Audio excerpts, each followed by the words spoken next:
সিরাতুন নবী সাল্লাল্লাহু আলাইহি ওয়াসাল্লাম আলোচনা করবেন শেখ মতিউর রহমান মাদানী। আসসালামু আলাইকুম ওয়া রাহমাতুল্লাহি ওয়া বারাকাতুহু। ইন্নাল হামদালিল্লাহ নাহমাদুহু ওয়া নাস্তাঈনুহু ওয়া নাস্তাগফিরুহু ওয়া নাউযু বিল্লাহি মিন শুরুরি আনফুসিনা ওয়া মিন সাইয়্যাতি আমালিনা। মান ইয়াহদিহিল্লাহু ফালা মুদিল্লা লাহু ওয়া মান ইউদ্লিল ফালা হাদিয়া লাহু। ওয়া আশহাদু আল লা ইলাহা ইল্লাল্লাহু ওয়াহদাহু লা শারীকা লাহু ওয়া আশহাদু আন্না মুহাম্মাদান আবদুহু ওয়া রাসূলুহু সাল্লাল্লাহু তাআলা আলাইহি ওয়া আলা আলিহি ওয়া সাহবিহি ওয়া সাল্লামা তাসলিমান কাসীরা। আম্মা বাদ।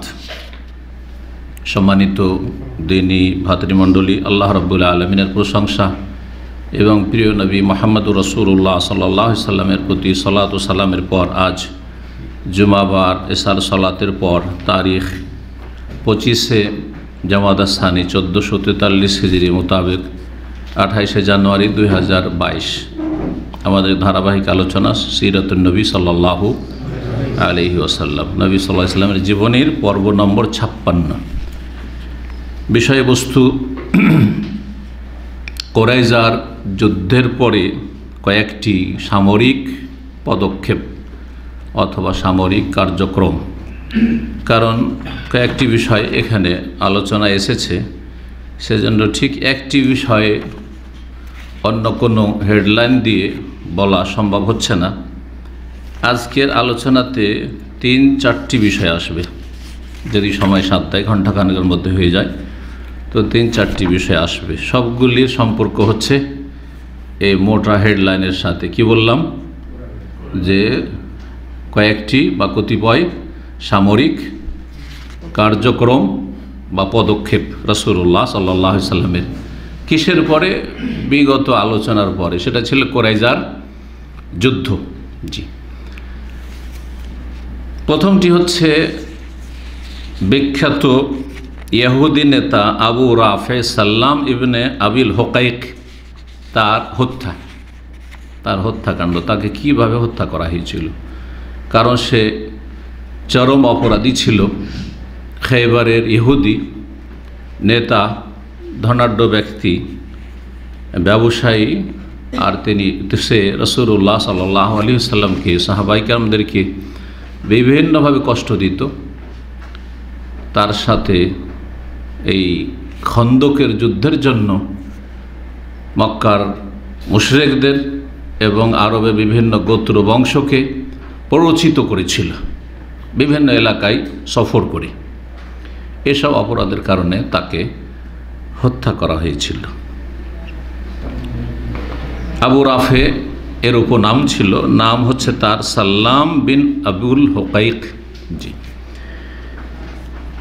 সে আরবের একজন বড় ব্যবসায়ী ছিল, খৈবরের ইহুদিদের সে সরদার বা নেতা ছিল, এবং সেই ব্যক্তি মদিনা এবং মদিনাবাসী রাসূলুল্লাহ সাল্লাল্লাহু আলাইহি ওয়াসাল্লাম, সাহাবায়ে কেরাম, মুহাজিরিন, আনসারদের বিরুদ্ধে সমস্ত কাফের বংশধরকে উত্তেজিত করেছিল, প্ররোচিত করেছিল মদিনার অবরোধের জন্য এবং মদিনাবাসীকে শেষ করে দেওয়ার জন্য, রাসূলুল্লাহ সাহাবায়ে কেরামদেরকে নির্মূল করার জন্য। খন্দকের যুদ্ধ শেষ হলো, তাতে বিক্ষিপ্ত ছিন্ন ভিন্ন হয়ে কাফেররা আপন আপন এলাকায় চলে গেল। লাঞ্ছিত করলেন আল্লাহ রাব্বুল তাদেরকে, ব্যর্থ করলেন আল্লাহ রাব্বুল তাদেরকে। তারপরে কোরাইজার অবরোধ হলো, তাদের পতন ঘটল এবং তাদের শাস্তি দেওয়া হইল। এরপরে খাজরাজ বংশের 5 জন বিশিষ্ট ব্যক্তি, তারা রাসূলুল্লাহ সাল্লাল্লাহু আলাইহি ওয়াসাল্লামের কাছে আবেদন করলেন যে ইয়া রাসূলুল্লাহ, আমরা এই ইহুদি নেতা যে বড় সীমালঙ্ঘন বাড়াবাড়ি করেছে, যে খৈবরে অবস্থান করে, তাকে হত্যা করার জন্য অনুমতি চাইছি এবং এই সম্মান আমরা হাসিল করতে চাই এই কাফের নেতাকে হত্যা করে। যেমন আওস বংশের লোকেরা সম্মান হাসিল করেছে কাব বিন আশরাফ ধনকুবকে হত্যা করে। কাব বিন আশরাফের ঘটনা এর আগে বর্ণনা করেছি আমরা বদর যুদ্ধের পরে যে আলোচনাটা ছিল তাতে।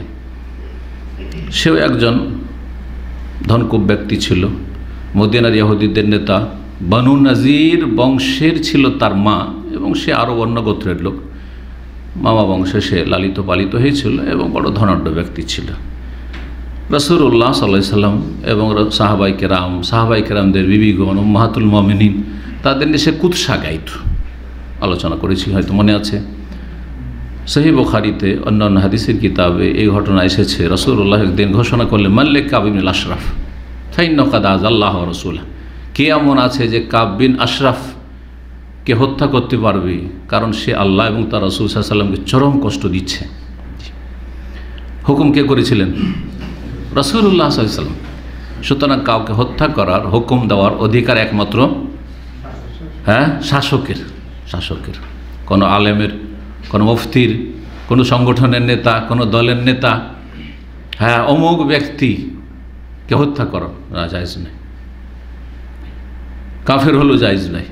তাহলে মুসলিমের উপর ফতোয়া দিয়ে মুনাফিক সে তাগুত মারো, এটা ইসলাম নয়, এটা হচ্ছে ফাসাদ, এই জন্য এই সমস্ত ক্ষেত্রে রাসূলুল্লাহ সাল্লাল্লাহু আলাইহি ওয়াসাল্লামের হুকুমেই করা হয়েছে।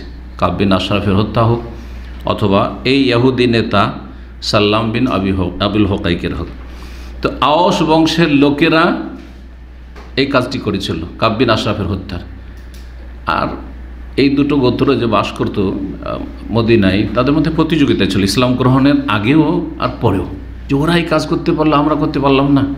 তো আওস বংশের লোকেরা অমুক কাফের ইহুদিকে হত্যা করেছে, আর খাজরাজ আমরা পারলাম না, অথচ খাজরাজ বংশ আমরা বেশি প্রভাবশালী, বেশি বড় বংশ।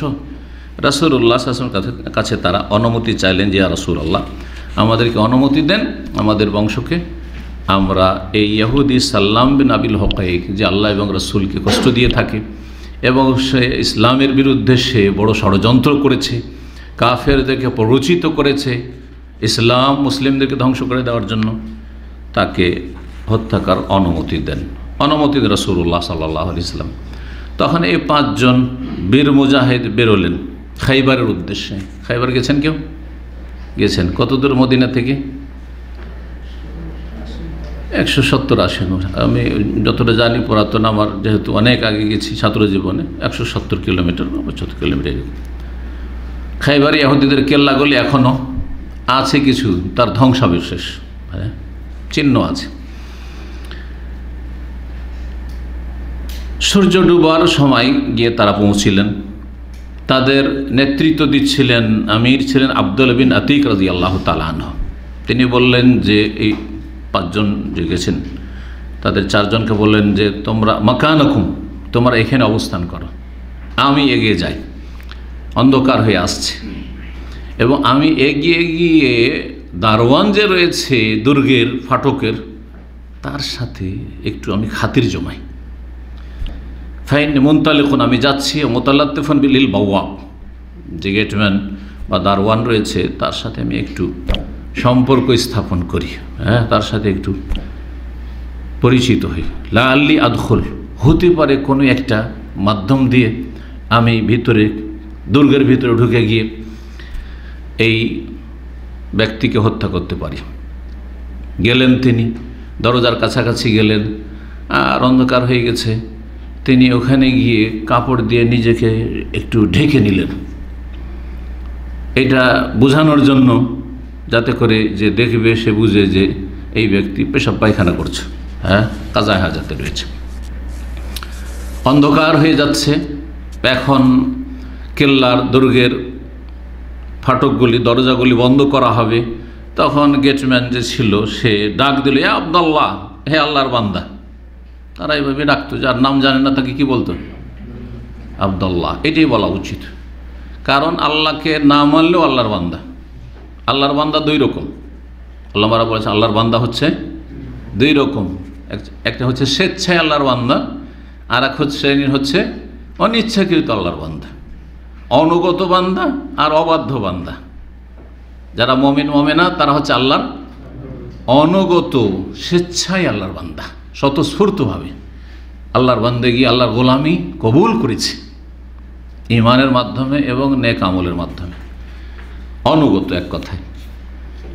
আর অবাধ্য বান্দা যারা সৃষ্টিগত বিষয়গুলিতে আল্লাহর যে সিস্টেম আছে সেই সিস্টেমের বাইরে যেতে পারে না।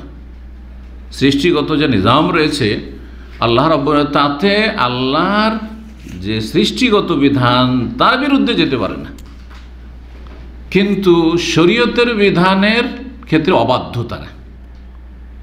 ভাষাটা দিয়ে অনেকে বুঝবেন না, তো অনেকে বুঝেছেন। সৃষ্টিগত বিধান কি? আল্লাহর সৃষ্টিগত বিধান হচ্ছে যে মানুষকে যেভাবে আল্লাহ যখন যেভাবে সৃষ্টি করেছেন, যেভাবে রেখেছেন, সেখানে স্যারেন্ডার করা, উপায় নেই। আল্লাহ সৃষ্টি করেছেন জবান কথা বলার জন্য, তাই না? জিহ্বা স্বাদ নেওয়ার জন্য, চোখ দেখার জন্য, পা হাঁটার জন্য, তাই না? হাত ধরার জন্য, ইত্যাদি ইত্যাদি। এটা হচ্ছে আল্লাহর হচ্ছে সৃষ্টিগত কি প্রাকৃতিক নিজাম। এই ক্ষেত্রে ওয়ালিল্লাহি ইয়াসজুদু মান ফিস সামাওয়াতি ওয়া মান ফিল আরদ, আল্লাহ কোরআনে বলেছেন, বিভিন্ন আয়াত রয়েছে, আসমান জমিনে সবাই আল্লাহকে সিজদা করে। জি, সবাই আল্লাহর বিধান মেনে চলে। তাও আন আও কারহান একটি আয়াত রয়েছে, তার মধ্যে স্বেচ্ছায় হোক অথবা অনিচ্ছাকৃত হোক। এটা একটা দিক বুঝলেন। সুস্থতার অসুস্থতা, আল্লাহ যখন অসুস্থ করে দেন, কোনো কাফের শক্তি আছে যে বলে আমি আল্লাহর এই সিস্টেম মানি না, সুস্থই থাকবো, ক্ষমতা আছে? আল্লাহ যখন যে অবস্থায় রেখেছেন অবস্থার কাছে একবার সে নত করে নিতে হচ্ছে, উপায় নেই, সোজা হয়ে গেছে। যত বড় ফেরাউন হোক না কেন আল্লাহর সামনে সোজা। এটা হচ্ছে আল্লাহর সৃষ্টিগত বিধান, আল আমরুল কৌনি যেটাকে বলা হয়। আর একটা হচ্ছে আল আমরুল শরীফ, বিধানগত শরীয়তগত বিধান। এই ক্ষেত্রে আল্লাহ বলছে আল্লাহর ইবাদত করো, ওয়ালা তুশরিকু বিহি, শিরক করিও না। অধিকাংশ কাফের, অধিকাংশ মুশরিক। আকিমুস সালাহ, সালাত পড়ো, সালাত আদায় করো, অধিকাংশ বেনামাজি, তাই না? ওয়া আমালু সালেহান, নেক আমল করো, অধিকাংশ অসৎ। এই ক্ষেত্রে অল্পই হচ্ছে অনুগত বান্দা আর অধিকাংশ হচ্ছে অবাধ্য বান্দা, কিন্তু তারাও বান্দা। কারণ যেই ক্ষেত্রে পারছে না সেখানে আল্লাহর সামনে সোজা হয়ে যাচ্ছে। যেই দিন আল্লাহ মত দিচ্ছেন, মুমিনও মরছে ওই সময়ে, তার নির্ধারিত সময়ে, কাফেরকেও মরতে হচ্ছে, নাস্তিকও মরতে হচ্ছে, উপায় নেই। তো হে আল্লাহর বান্দা বা আব্দুল্লাহ বলে যে কাউকে ডাকা যায়, এটা এই জন্য বলছি যে আরব দেশে একটা ভুল প্রচলন আছে। যাকে চেনেন না তাকে ইয়া মোহাম্মদ, মোহাম্মদ তাল বলে না? দেখবেন বিভিন্ন ওয়ার্কশপে একটা আরবি আসলো, যার ইসলামের জ্ঞান নেই, আর অধিকাংশ লোকের ইসলামের জ্ঞান নেই, কিন্তু এসে বলে মোহাম্মদ তাল। মোহাম্মদ মানে কি? প্রশংসিত। ও কাফের, ফিলিপিনি, সে একটা মুশরিক। হ্যাঁ, কি করে তাকে প্রশংসিত বলছেন, মোহাম্মদ বলছেন? তাই মোহাম্মদ বলা জায়েজ নয়। শেখ মুহাম্মদ হোসেন রহমতুল্লাহ এই মাসলা বলেছেন। সুতরাং যাক আননোন পারসনকে হে অমুক বলো, কিন্তু তাকে মোহাম্মদ বলবে, মোহাম্মদ বলবে না। সে প্রশংসিত কি করে জানলেন যে প্রশংসিত? প্রশংসার যোগ্যই না সে হয়তো, কিন্তু আল্লাহর বান্দা বলতে পারেন। মুসলিম আব্দুল্লাহ তাল, অসুবিধা নেই, আল্লাহর বান্দা, সবাই আল্লাহর বান্দা।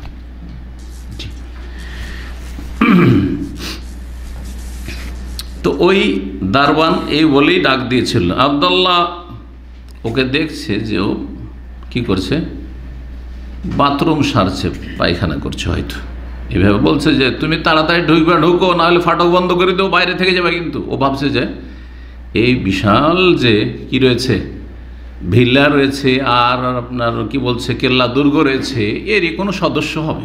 রাতের অন্ধকারে কেউ হবে, বাড়ি থেকে বেরিয়েছে বাথরুম করার জন্য। ইনকুন্তা তরিদ আন্তাদখুল ফাদখুল, যদি চাও যে ঢুকবে তো ঢুকো, ফাইননি অরিদ আনুকুলে কালবাব, আমি কিন্তু দরজা বন্ধ করে দেবো। কাজ হয়ে গেছে, ঢোকার ব্যবস্থা হয়ে গেছে। আব্দুল্লাহ বিন আতিক রাদিয়াল্লাহু তাআলা আনহু তিনি ভিতরে ঢুকে পড়লেন এবং একটা জায়গায় লুকিয়ে গেলেন কোথাও। আর তারপরে এই যে দারওয়ান সে দরজাগুলি বন্ধ করে একটা জায়গায় সমস্ত যে চাবিগুলো, গোটা দুর্গের যতগুলি দরজা আছে চাবিগুলিকে ঝুলিয়ে রেখে দিলেন, কাঁটাতে ঝুলিয়ে রাখে ওইরকম ঝুলিয়ে রেখে দিলেন। ওটাও দেখলে যে হ্যাঁ অমুক জায়গায় ও ঝুলিয়ে রাখলো চাবিগুলো, দেখা হয়ে গেল। অন্ধকার হয়ে আছে, চিনতে পারছে না যে কে, কিন্তু দারওয়ান ওর কাজ হচ্ছে দরজা বন্ধ করে দাও, দরজা খোলা। কিছুক্ষণ পরে যখন দারওয়ান চলে গেছে, তখন চাবিটি হাতে নিলেন আব্দুল বিন আতিক, যাতে করে যেখানে চাবি দরজা বন্ধ করব, খুলে তাড়াতাড়ি আমি চলে যাব, এখন চলে যাব, চাবিগুলো হাতে থাকে। যখন তিনি সেখান থেকে টান দেবেন প্রয়োজনে, তখন যাতে করে কোনো বাধার সম্মুখীন না হন। আবু রাফের বাড়িতে কক্ষে যেখানে থাকে ওই নেতা, সেখানে এগিয়ে গেলেন, এক একটা করে দরজা খুলছেন, আর দরজা খোলার পর আবার বন্ধ করে দিচ্ছেন, লক করে দিচ্ছেন, যাতে করে বাইরে থেকে হইচই শুনে কেউ এসে আমাকে ঘেরাও না করে আর ফেঁসে না যায়। কেউ যদি জেনেও যায় যে আবু রাফেকে হত্যা করে দেওয়া হলো, আমার কাছে কেউ না পৌঁছতে পারে। দরজা বন্ধ করে দিল, ভিতরে থাকলাম। যখন একেবারে কাছাকাছি যেখানে অন্ধকার ঘরে সেই আবু রাফে নেতা ইহুদি অবস্থান করেছে, সেখানে পৌঁছে গেছেন, যেখানে পরিবার পরিজন নিয়ে এসে সেখানে রাত যাপন করছে, কিন্তু বুঝতে পারছেন না যে সব পরিবার নিয়ে শুয়ে আছে, ছেলে মেয়ে শুয়ে আছে, কোন রুমে কোনখানে সেই নেতা শুয়ে আছে। সবাইকে তো আর মারবেন না, হ্যাঁ, বাচ্চাদেরকে মারবেন না, তো মহিলাকে তো মারবেন না, ওই নেতাকে মারতে হবে। তো ডাক দিচ্ছেন একটা, ইয়া আবু রাফে, আবু রাফে, কালমান হাজা, কে? এই কে বলতেই কাজ হয়ে গেছে, আওয়াজটা অমুক জায়গা থেকে, সেটা ওইখানে শুয়ে আছে। শুধু এটা জানার জন্য যে কোথায় শুয়ে আছে অন্ধকারে, গিয়ে তরবারিতে একটা বাড়িয়ে একটা আঘাত তো করলেন, কিন্তু তাতে সে আঘাতটি তার উপরে পড়ল না অন্ধকারে। জি, কাজ হলো না। তখন তিনি সেখান থেকে বেরিয়ে গেলেন, আর আওয়াজটাকে পরিবর্তন করে দেন, কারণ ওই আওয়াজ হইলে আগের বার যে ডাক দিয়েছিল তো বুঝে নেবে যে ওই লোকই আছে, দুশ্মনী আছে। আওয়াজ পরিবর্তন করে দিয়েছে, ভয়েস চেঞ্জ করে, যেন সে সাহায্য করার জন্য আসছে, উদ্ধার করার জন্য, উপকার করার জন্য আসছে কেউ। তখন এসে বলছে, আবু রাফে, এই আওয়াজটা কেন, চিৎকার কেন শুনলাম? যেমনই আঘাত করেছেন তরবারি, তখন একটা হইচই চিৎকার হয়েছে, আবু রাফে চিৎকার করেছে, আর সে আওয়াজ হয়েছে তারপরে আঘাতের। তখন আবু রাফে বলল, লে উম্মেকাল ওয়াইল, তোমার মায়ের সর্বনাশ হোক। ইন্না রাজুলান ফিল বাইতি দারাবানি বিসাইফ, কোন ব্যক্তি বাড়িতে আছে যে আমাকে তরবারিতে আঘাত করেছে। এই কথা শুনতে ভালো করে বুঝে গেছেন যে হ্যাঁ, এই জায়গায় শুয়ে আছে। তারপরে দিলেন আরেকটা বাড়ি, এমন বাড়ি দিলেন যে ওকে একবারে শুয়ে দিলেন, আর ওঠার মতো তার শরীরে ক্ষমতা নেই, কিন্তু তারপরও এখনো মরেনি সে। যখন মরেনি, তিনি তরবারিটি নিয়ে তার পেটের উপরে এভাবে দিলেন, তরবারির নখ, আর দিয়ে ভর দিয়ে তাদের চাপ দিলেন, চাপ দিয়ে পিঠের দিক থেকে বের করে দিলেন। তারপরে দরজাতে বের হইতে শুরু করলেন, এক একটা দরজাতে বের হইতে লাগলেন। জি, চাঁদনি রাত ছিল। তিনি মনে করলেন যে সিঁড়ি নামতে সিঁড়ি নেমে আসছে, ওপরে ছিল তার মানে এই কক্ষগুলি যেখানে আবু রাফে ছিল সে ওপরে ছিল, দুতলা বা তিনতলা ওপরে ছিল সেই দুর্গের। নেমে আসছিলেন সিঁড়ি, ভাবছেন যে এখন সিঁড়ি শেষ হয়ে গেছে। এটা হয়, আমার জীবনে একবার হয়েছে, পায়ে ব্যথা পেয়েছিলাম, অন্ধকার হয়ে আছে শ্বশুর বাড়িতে, ওই দোতলা থেকে নামছি, ভাবছি যে সিঁড়ি শেষ, একটা সিঁড়ি থেকে গেছে, মাত্র একটা সিঁড়ির জন্য হট করে পাটা এমনভাবে পড়েছে, সুবহানাল্লাহ, ব্যথা পেলাম। এক সপ্তাহ আমি মাদ্রাসায় শিক্ষকতা করতে পারিনি। এখানে আসার আগে 1996-এ, তখন আমি জামিয়া বুখারীতে শিক্ষক ছিলাম, এক সপ্তাহ বাসাতে রেস্ট করতে হয়েছে, তারপরে ভালো হয়েছে। তো এরকমটা হয়, কারণ তখন ব্যালেন্স থাকে না শরীরে, আর হঠাৎ করে পাটা উঁচা নিচাই পড়লে পা অনেক সময় ভেঙে যায়। তো আলহামদুলিল্লাহ ভাগেনি, কিন্তু ব্যথা পেয়েছিলাম। তো ওনার এইরকমটাই হয়েছিল, প্রচণ্ড ব্যথা পেয়েছিলেন তিনি। জি, সিঁড়ি থেকে তিনি পড়ে গেছিলেন, তাতে পায়ে যে ব্যথা হয়েছিল তিনি সেই অবস্থায় খোঁড়াইতে বেরিয়ে আসলেন, আর তারপরে পাগড়ি দিয়ে পাটাকে বাঁধলেন, দরজার কাছে লুকিয়ে গেলেন, লুকিয়ে রাত্রে থেকে গেলেন ওখানে। কি সাহস তাহলে, কি জানের কোরবানি করার জন্য, শহীদ হওয়ার জন্য প্রস্তুত, যেন প্রস্তুত। যখন ভোর হয়ে এসেছে, শুভ সাদেক হইলে মোরগ বাঁক দেয়। মোরগের বাঁকটা কখন হয়? ভোর রাত্রে, শুভ সাদেকের একটু আগে, হয়তো এই সময়গুলোতে। জি, তখন সেই দুর্গের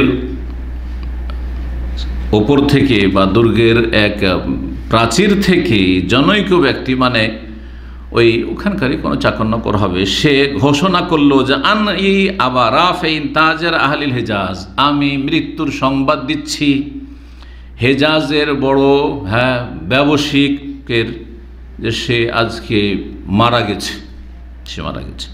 এভাবে তারা কারো মৃত্যুর ঘোষণা করত। তখন বুঝতে পারলেন আব্দুল্লাহ বিন আতিক যে হ্যাঁ, কাজ হয়ে গেছে, ও মরে গেছে।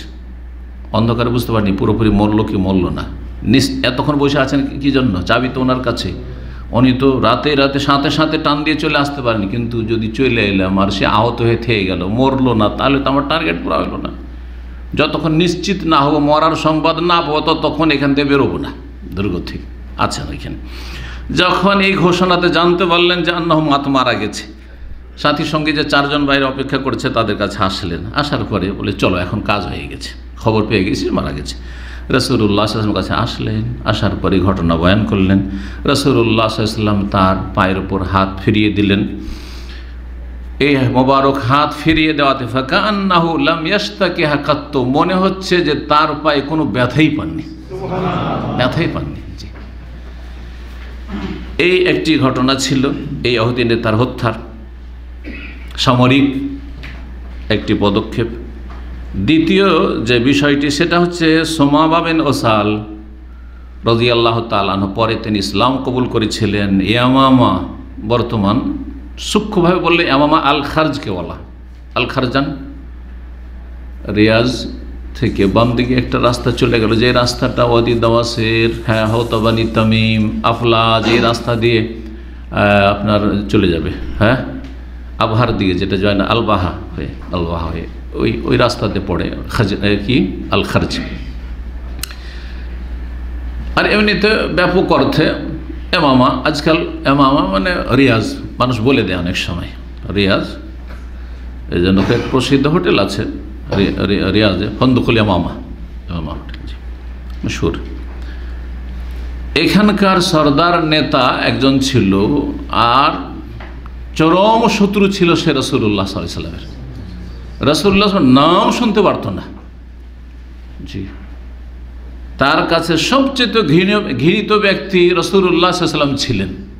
তার বিবৃতি আসছে সামনে।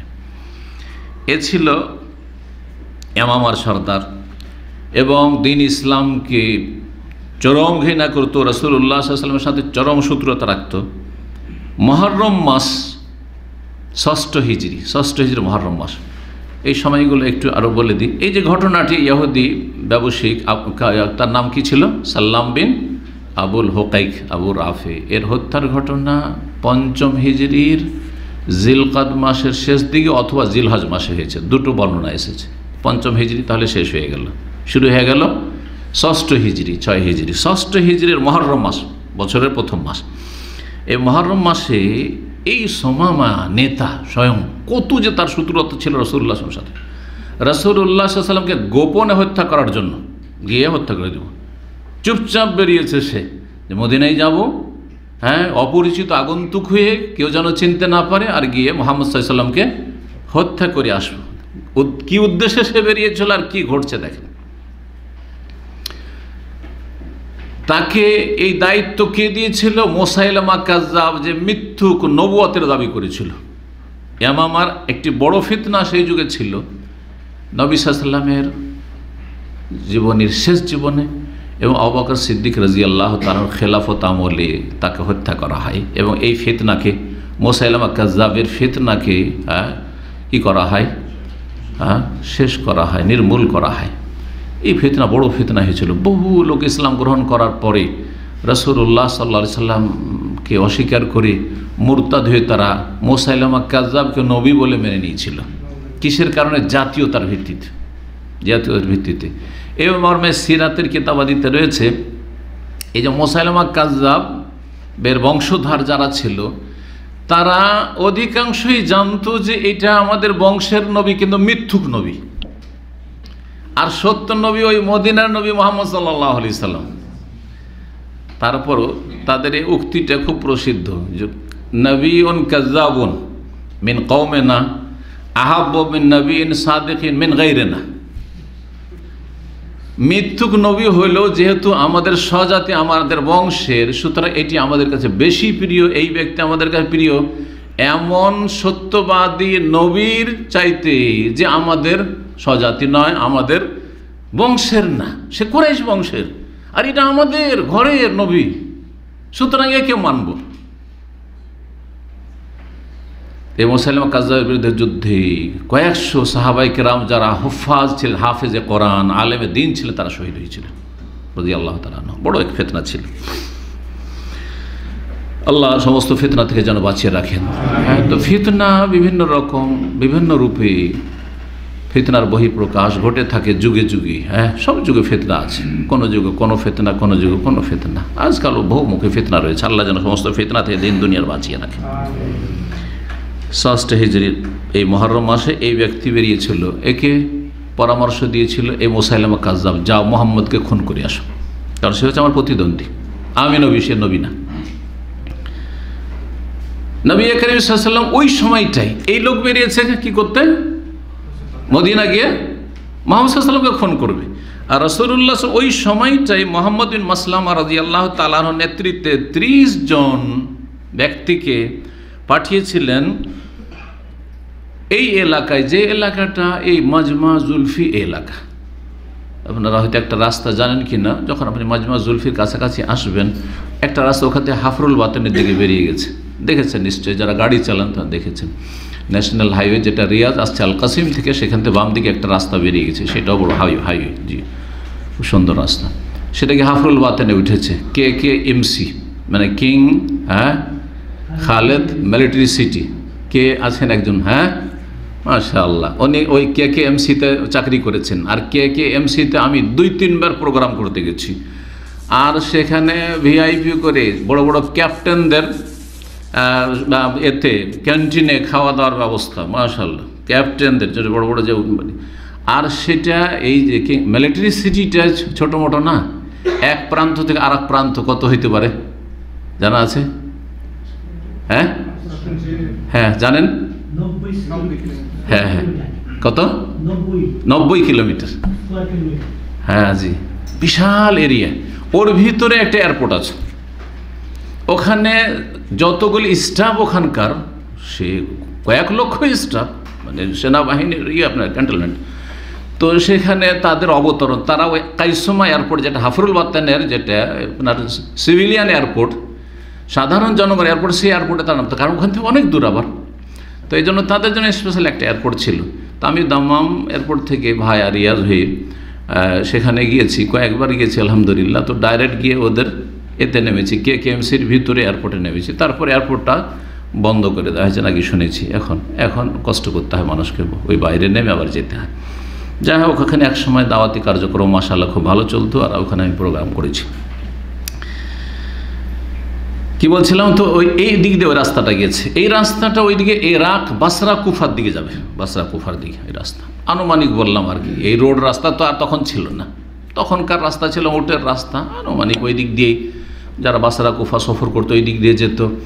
আর তারপরে হাফরুল বাতেন, আর তার একটু এই দিক দিয়ে ঠিক একটা জায়গা রয়েছে নাইরিয়ার পরে গারিয়া, কারিয়াতুল অলিয়া, জায়গাটার ফুল নেম হচ্ছে কারিয়াতুল অলিয়া, একটা গ্রাম। আমি ওইখানে বক্তব্য করেছি আলহামদুলিল্লাহ। একটা ছোট্ট গ্রাম, ইসলামী সেন্টার আছে ওইখানে। আর নয়রিয়াতে তো অনেক কিছু, নয়রিয়াতে 3 মাস 4 মাস পর পরে যেতাম এক সময়, জি বছরে 4বার 5বারও যেতাম, এত বেশি গেছি। আমার সাথে অনেক দিনই ভাইরা সেই জামানে যারা ছাত্র ছিলেন আর গাড়িওয়ালা ছিল, অনেকে গিয়েছে। তো এই এলাকায়, কোন এলাকায় যেখান দিয়ে রাস্তা বেরোচ্ছে, ধান আল কাসিম থেকে আসার পরে মাজমা জুলফির আশপাশ দিয়ে যে রাস্তা বেরোচ্ছে, এই এলাকায় একটা বংশ বাস করত, যে বংশটি ছিল ইসলামের দুশমন কাফের। তাদেরকে শিক্ষা দেওয়ার জন্য, তাদেরকে দমন করার জন্য 30 জন মুজাহিদিনকে মুহাম্মদ বিন মাসলামা রাদিয়াল্লাহু তাআলার নেতৃত্বে রাসূলুল্লাহ সাল্লাল্লাহু আলাইহি ওয়াসাল্লাম পাঠিয়েছিলেন এই এলাকায়। তারা সেখান থেকে যখন ফিরে আসছিলেন, রাস্তায় এই সোমামাকে দেখছে যে এই সোমামা যাচ্ছে ঘোড়ায় চড়ে। তাকে তখন বুঝতে পারলেন যে এই কাফের। বন্দি করলেন তারা, সাহাবায়ে কেরামগণ তাকে বন্দি করলেন। জি। আর তাকে নিয়ে এসে হাজির করে দিলেন মদিনায়। যাচ্ছিল কি করতে? নবী সাল্লাল্লাহু খুন করতে। আর বন্দী হয়ে গেল সাহাবায়ে কেরামদের হাতে। দেখেন আল্লাহ রাব্বুল আলামিন যদি হেফাজত করেন তো কিভাবে যে আল্লাহ তদবির করবেন আল্লাহ ভালো জানেন। জি, কি করতে চায় মানুষ, কিন্তু আল্লাহ কি করেন? ওমাকার ওমাকার আল্লাহ। হ্যাঁ, মানুষ ষড়যন্ত্র করে, ওমাকার আল্লাহ কৌশল করেন। আল্লাহ খায়রুল মাকিরিন, এবং আল্লাহ সর্বোত্তম কৌশলী।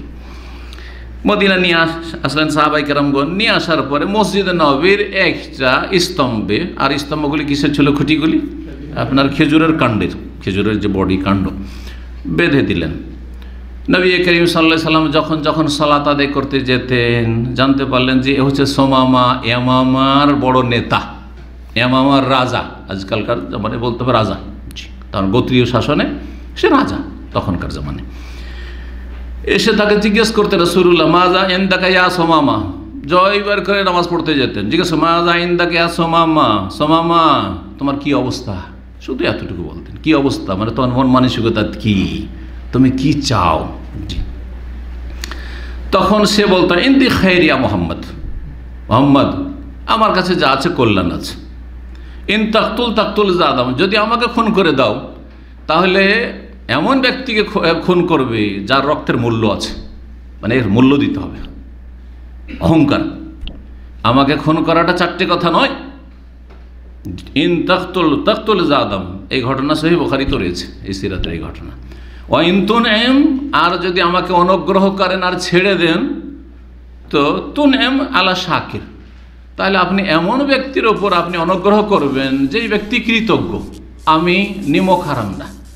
আমাকে যদি দয়া করে মায়া করে ছেড়ে দেন তাহলে আমি সবসময় শুকরগুজার থাকবো, কৃতজ্ঞ থাকব।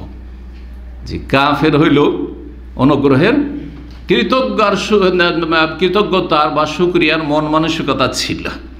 ওয়াইন কুনতা তরিদুল মাল, আর যদি আপনি ধন সম্পদ চান, হ্যাঁ মুক্তিপণ, যে আমাকে ছাড়ার জন্য পয়সা নেবেন, তো পয়সার ফাসাল কত টাকা লাগবে বলেন, তো তামিন মাসে যা চান আমি দিয়ে আমি মুক্ত হব, আমি ছুটতে চাই।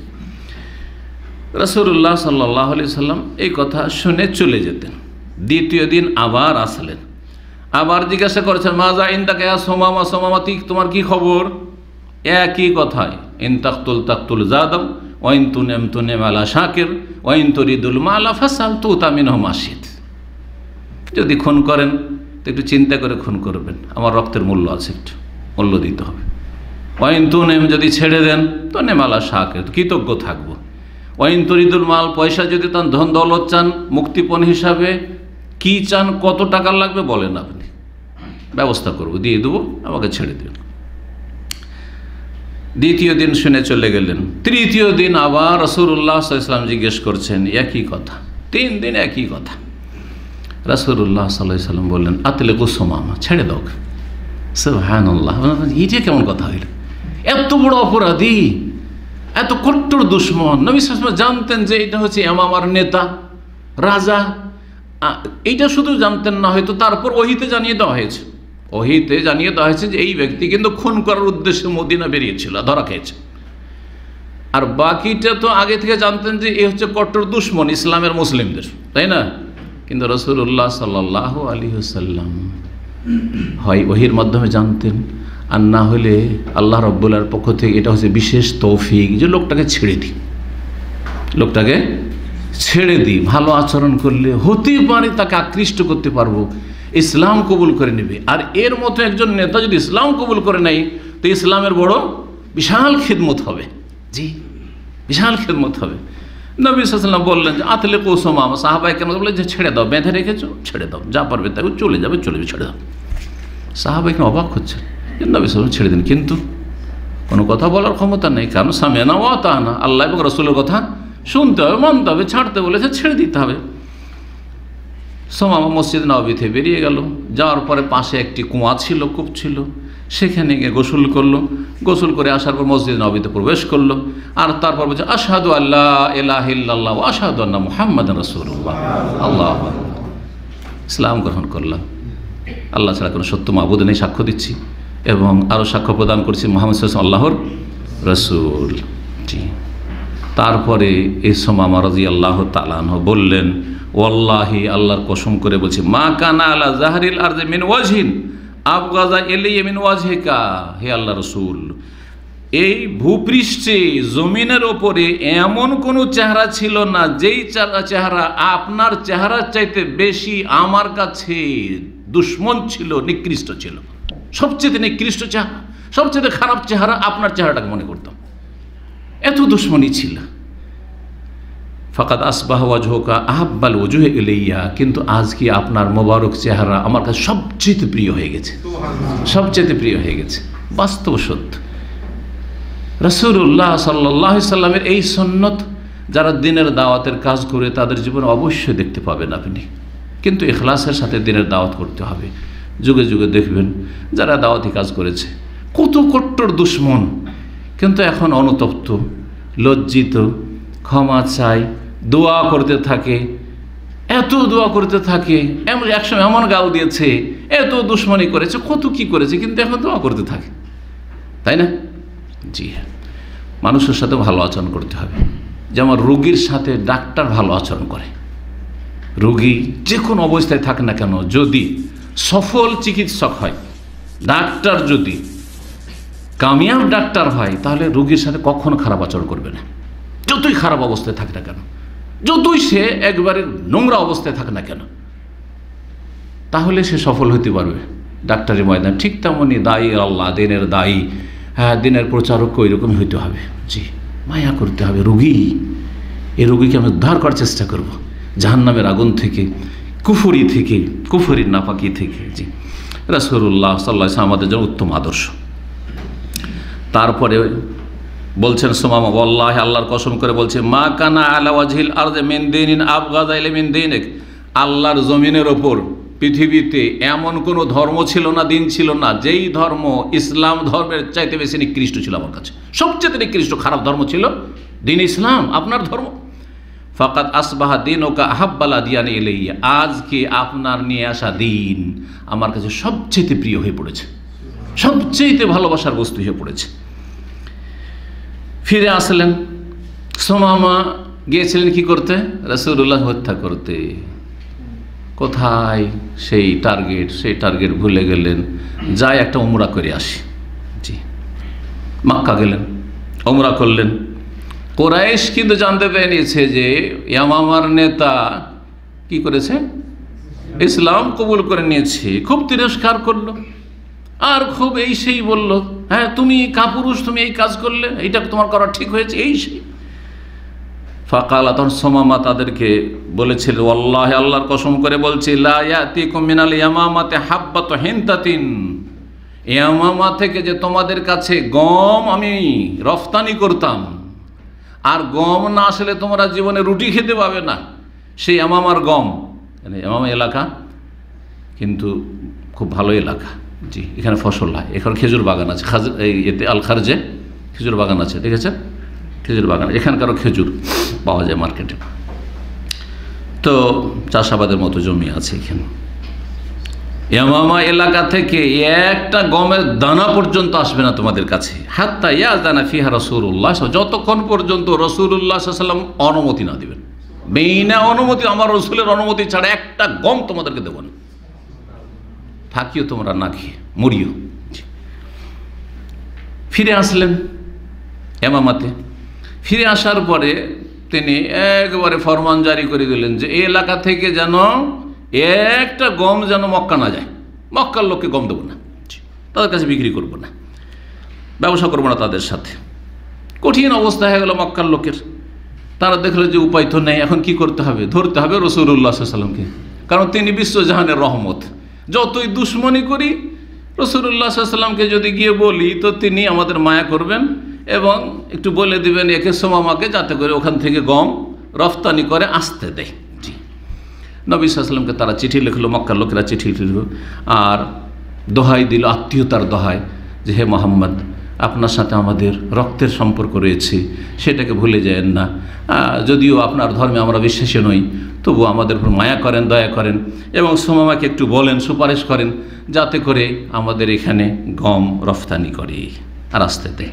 রাসূলুল্লাহ সাল্লাল্লাহু আলাইহি ওয়াসাল্লাম সুমামাকে লিখে পাঠালেন যে তোমার এলাকা থেকে গম আসতে দাও মক্কার উদ্দেশ্যে।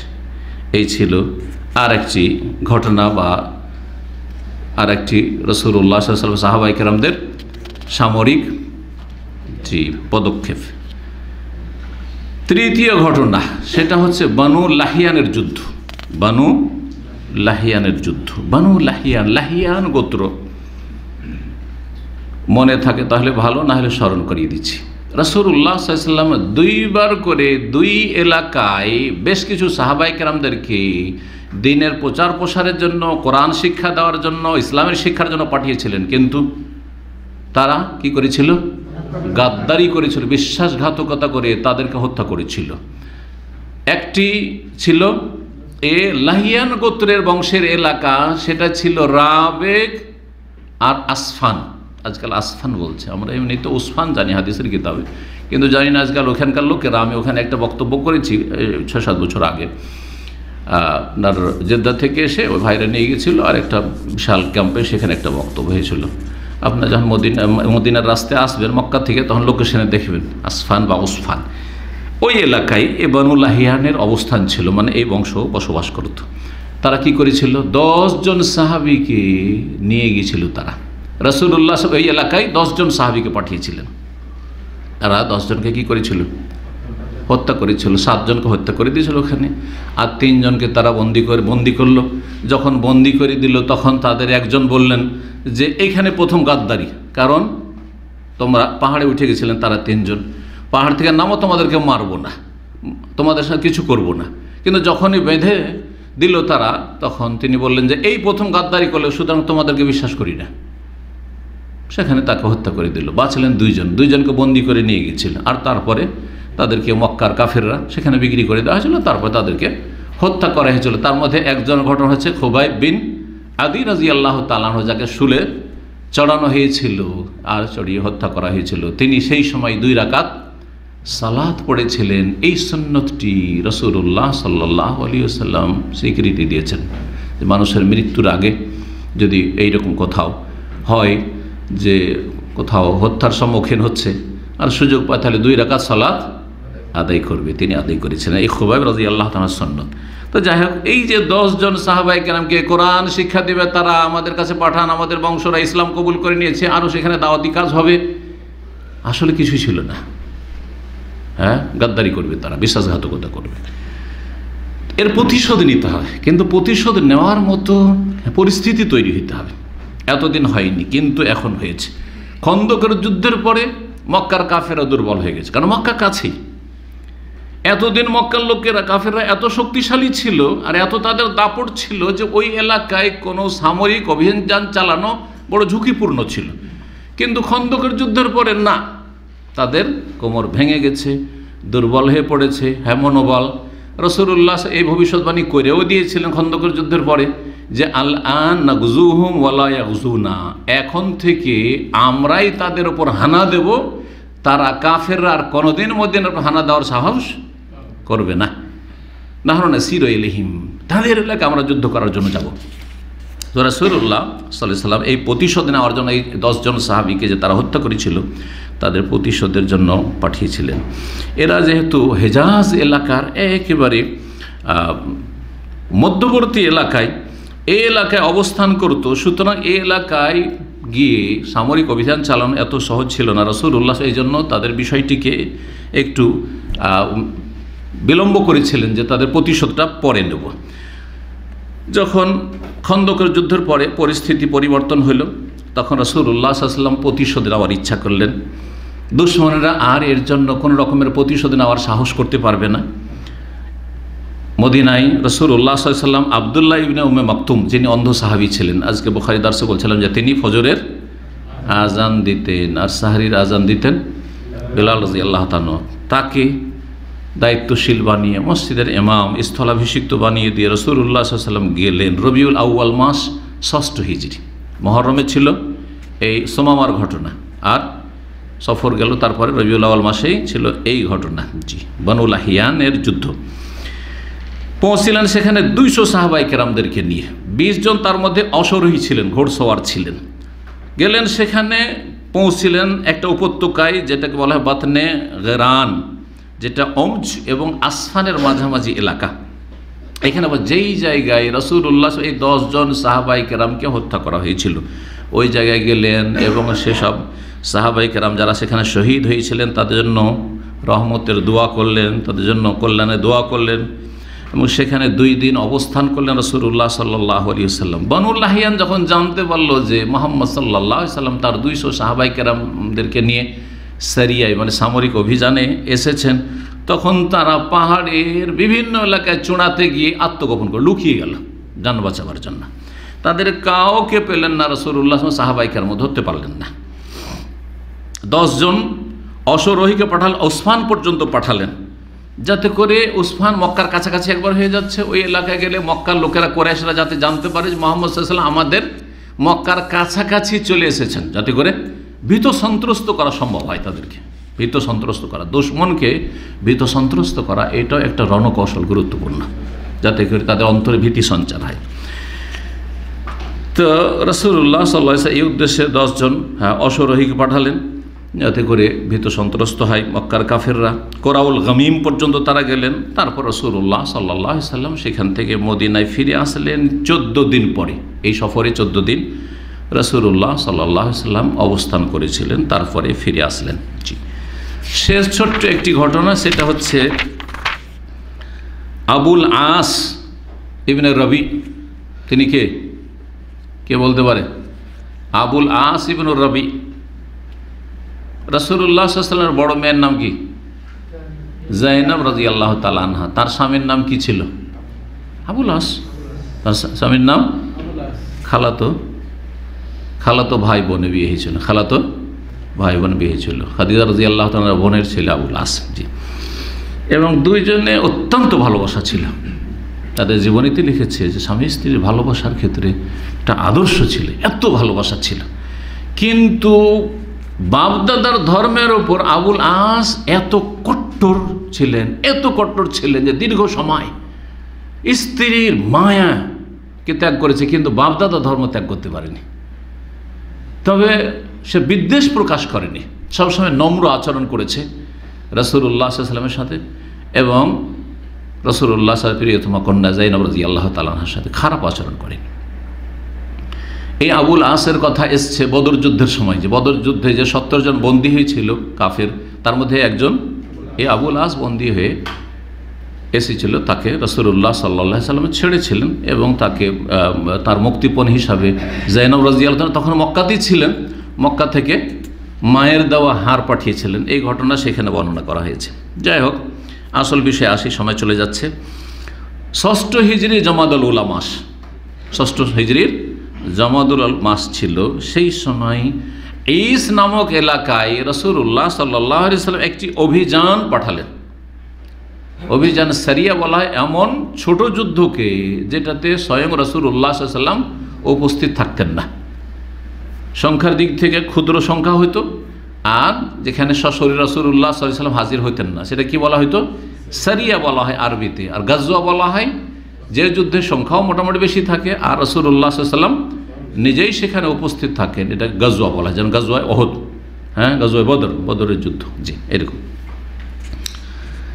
ঈস এলাকা কোথায়? কে বলতে পারেন ঈস কোথায়?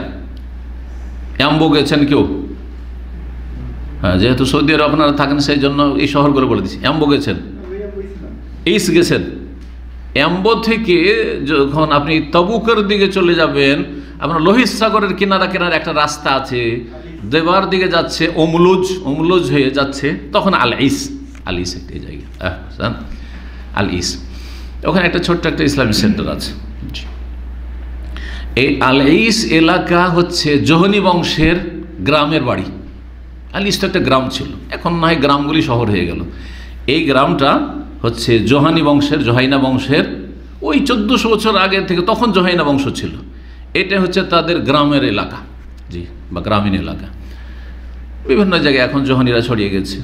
তার মধ্যে মসজিদ হারামের ইমাম একজন আছেন, শেখ আব্দুল্লাহ বিন আওয়াদ আল জোহানি। জি হ্যাঁ, এই এলাকায় অভিযান পাঠিয়েছে রাসূলুল্লাহ সাল্লাল্লাহু আলাইহি ওয়াসাল্লাম।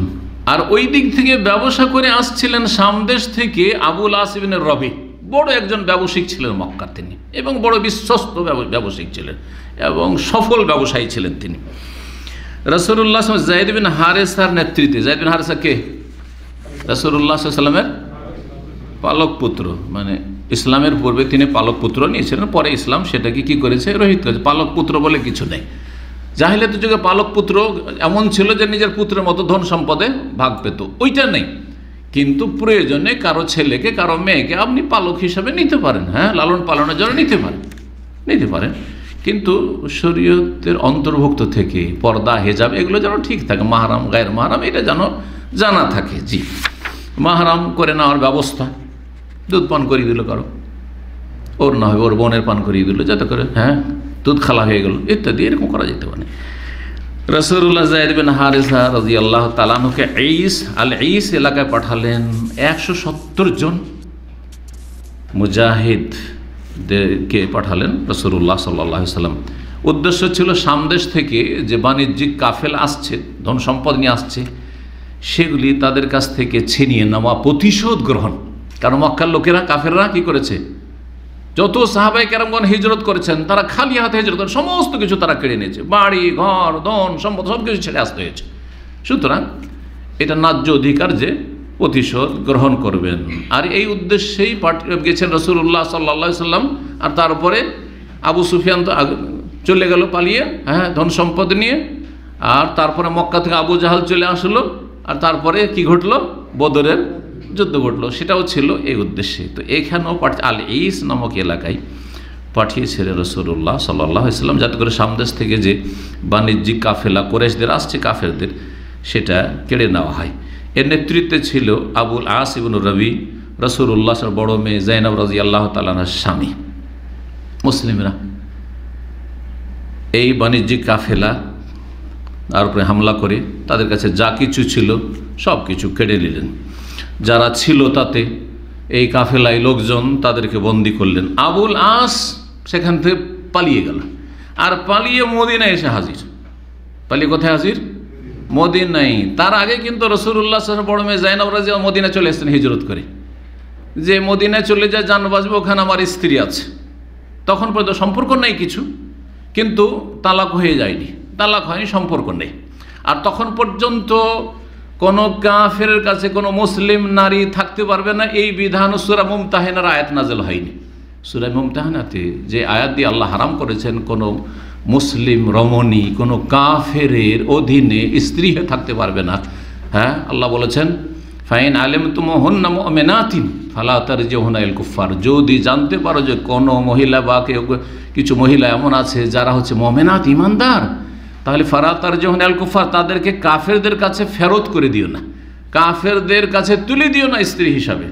লাহুন্না হিল্লুল লাহুম ওয়া লাহুম ইয়াহিল্লুনা লাহুন, এই যে আয়াতটি, হ্যাঁ, মুসলিম রমণী কাফেরদের জন্য হালাল নাই, হ্যাঁ, ওয়া লাহুম ইয়াহিল্লুন, আর কাফের পুরুষ মুসলিম রমণীদের জন্য হালাল নাই। জি, এই আয়াত দিয়ে আল্লাহ রাব্বুল আলামিন এই বিবাহ, মুসলিম আর কাফের বিবাহকে কি করে দিলেন?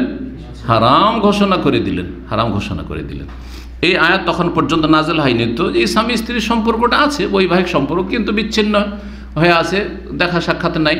রাসূলুল্লাহ সাল্লাল্লাহু আলাইহি ওয়াসাল্লাম বদর যুদ্ধের পরে বলেছেন যে যাও, তোমাকে ছেড়ে দেওয়া হইল, কিন্তু তুমি কি আমার মেয়েকে সসম্মানে পাঠিয়ে দিও, বড় ইজ্জতের সাথে, সম্মানের সাথে। সেখানে গিয়ে ওয়াদা পূরণ করে আবুল আস পাঠিয়ে দিয়েছিলেন, কিন্তু ইসলাম গ্রহণ করেননি, কট্টরপন্থী। জি, বাপদাদা ধর্মের বড় কট্টর। আবুল আস পালিয়ে এসে হাজির কোথায়? মদিনায়। মদিনায় এসে আশ্রয় কামনা করলেন যায়েনব রাদিয়াল্লাহু কাছে, স্ত্রীর কাছে, যে আমাকে আশ্রয় দেয়, জান বাঁচা, নাহলে আমাকে মেরে দিবে ধরতে পারলে, জান বাঁচা। খালাতো, এক তো আগে থেকে সম্পর্ক হচ্ছে, খালাতো ভাই বোন, আর তারপরে স্বামী। জি, রাসূলুল্লাহ সাল্লাল্লাহু আলাইহি ওয়াসাল্লামের বড় মেয়ে আশ্রয় দিলেন, এবং এই আশ্রয় দেওয়ার বিধান শরীয়তে রয়েছে। জি, আশ্রয় দেওয়ার বিধান শরীয়তে রয়েছে। যে কোনো মুসলিম যদি কোনো একজন ব্যক্তিকে আশ্রয় দিয়ে দেয়, তাহলে সেই দেশের সমস্ত মানুষের দায়িত্ব হচ্ছে তাকে আশ্রয় দেওয়া, না হলে কি হবে? ইসলাম বদনাম হবে যে দেখো মুসলিমরা একজনকে আশ্রয় দিয়ে তাকে মেরে দিয়েছে বা অন্যের হাতে তুলে, দুশ্মনের হাতে তুলে দিচ্ছে, এই বদনামের সুযোগ যেন না পায়। জি জি, জিম্মাতুল মুসলিমিনা ওয়াহিদা, হাদিসে রয়েছে মুসলিমদের দায়িত্ব হচ্ছে সবার এক রকমের, ইয়াসআ বিহা আদনাহুম, একটা নিম্ন শ্রেণীর মানুষও সেটার বাস্তবায়নের চেষ্টা করবে। এটা নিচু মানের মানুষও যদি আশ্রয় দিয়ে দেয়, তাহলে সেই সরকারের দায়িত্ব হচ্ছে যে নিরাপত্তা যখন দিয়ে দিয়েছে, তাহলে বিশ্বাসঘাতকতা করা যাবে না, একে মারা যাবে না, যত বড় অপরাধী হোক না কেন। এই আবুল আস জাইনব রাদিয়াল্লাহু তাআলা আনহাকে বললেন যে রাসূলুল্লাহ সাল্লাল্লাহু আলাইহি সাল্লামের কাছে তুমি দরখাস্ত করো যে আমার ধন সম্পদগুলো, ব্যবসা বাণিজ্যের এত নিয়ে আসছিলাম, সেগুলি আমাদেরকে ফিরিয়ে দেওয়া হোক। সব কিন্তু সাহাবায়ে কেরাম নিয়ে চলে এসেছেন ওখান থেকে, আলিস থেকে, ওখান থেকে ফিরিয়ে দেওয়া হোক। নবী করিম সাল্লাল্লাহু আলাইহি সাল্লাম এই দরখাস্ত মঞ্জুর করলেন। যা নিয়ে আসা হয়েছিল সব কিছু, ছোট বড়, অল্প স্বল্প বেশি যা ছিল সব ফিরিয়ে দিল। যা, এই ভালো আচরণ। ভালো আচরণে যে বড় একটা প্রভাব পড়ে, সেই প্রভাবই পড়ছে। আবুল আস বড় আমানতদার ব্যবসায়ী ছিলেন। মক্কা ফিরে গেলেন, আর মক্কা ফিরে যাওয়ার পর মানুষের আমানত, ব্যবসা করতে যেতেন তো সব তো নিজের না, অনেকের আমানত নিয়ে গেছেন, বিক্রি করে নিয়ে আসবেন, তারপরে লভ্যাংশটা নিজের থাকবে, তাদেরও কিছু লভ্যাংশ আছে, আর তাদের আসল পুঁজিটা ফিরিয়ে দিতে হবে, এগুলো আমানত। বড় আমানতদার মানুষ ছিলেন। সমস্ত আমানত গিয়ে মক্কার লোকদেরকে ফিরিয়ে দিলেন, আর ফিরিয়ে দেওয়ার পরে তিনি আবার টান দিলেন মদিনা, যাই আমি এখন ইসলাম গ্রহণ করবো। সুবহানাল্লাহ। মানুষের সাথে ভালো আচরণ করলে যেই ফলটা হয়, যতই খারাপ আচরণ করুক না কেন, আপনি ভালো আচরণ করেন, এর জন্য অনেক বড় কলব লাগবে, এত সহজে না, অনেক উদার অন্তর লাগবে, অন্তরে জায়গা লাগবে। দুশ্মনের জায়গা অন্তরে করে যেমন তোমার কথা নাই, কিন্তু এটাও একটা বড় আল্লাহ রাব্বুল আলামিনের দান। আল্লাহ যেন আমাদের তৌফিক দান করেন। তো চলে আসলেন আবুল আস ইবনে রবি হিজরত করে, আর ইসলাম গ্রহণ করলেন। রাসূলুল্লাহ সাল্লাল্লাহু আলাইহি সাল্লাম যে ওই আগের বিবাহ ছিল স্বামী স্ত্রীর জীবনের, আর তার মাঝখানে দেখা সাক্ষাৎ ছিল না, কিন্তু বিবাহ নষ্ট হয়নি। আগের বিয়েতেই ফিরিয়ে দিয়েছিলেন। সহি রেওয়ায়াত হচ্ছে, সহি হাদিসের আলোকে আগের বিয়েতেই ফিরিয়ে দিয়েছেন যে তোমার স্ত্রী আছে মাঝখানে, যদি এর মাঝে, কারণ স্বামী হচ্ছে কি কাফের আর জাইনাব হচ্ছেন মুসলিমা, সুতরাং এর মাঝে যদি ইদ্যুৎ পার হওয়ার পরে অন্য জায়গায় বিয়ে করে নিতেন, বিয়ে করে নিতেন, কিন্তু বিয়ে করেননি।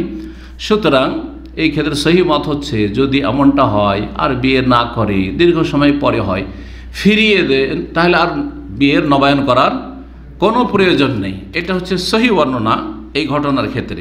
কিন্তু একটি দুর্বল বর্ণনা আছে যে বিয়ের নবায়ন করা হয়েছিল, আবার নতুনভাবে বিবাহ পড়ানো হয়েছিল, কিন্তু সেটি ঠিক নয়। যেমন যারা এই বিষয়টি লিখেছেন তারা আলোচনা করেছেন। রাসূলুল্লাহ আগের বিয়েতে ফিরিয়ে দিলেন বড় মেয়েকে তার কাছে।